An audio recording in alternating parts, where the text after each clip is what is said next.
bracing 101. Talk about bracing, we have to talk about the core. Talk about the core, we got to talk about breathing.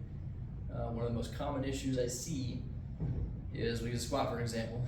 Somebody unracks it, they walk it out, set everything up, they get their squat command, they take a breath, right? But those shoulders shoot up, rib cage flares, right? Neck tightens up like crazy. Instead of, right, like they've lost sight of everything that makes a brace good to begin with. So instead of thinking about the brace as creating all this tension or your core musculature or pushing into the belt, think about it as the focus is always the air. Okay, air is going to be our number one lateral stabilizer of our spine, our trunk, right?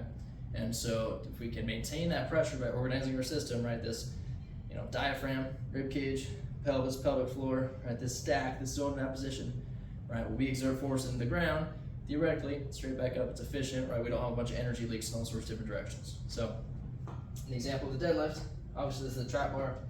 I want to start by letting go as much tension as possible, right, I don't need it yet, right, when I'm ready to push into the floor, right, grip and rip, whatever, then cool, but for right now, I don't need it, right, if you got little T-Rex arms like I do, you want to let go of as much as possible to get those arms as long as possible, okay?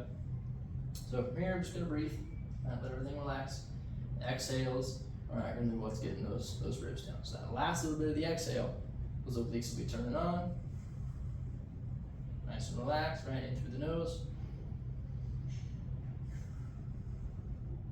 When I feel like I've created a stack well, which takes a little bit of practice, okay, then maybe I'm ready for an inhale. But as we inhale, it's not up, right? It's in, expanding outward, right? So if I was wearing a belt, feel pressure here, right, and here, okay? And that little bit of tension as we breathe in, right, that's the diaphragm, right? Everything's tight now, it feels good, okay?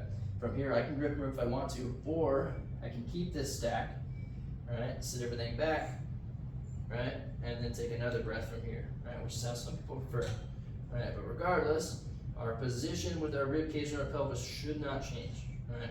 Everything's nice and stacked. Air out. Now I'm ready for my breath from here.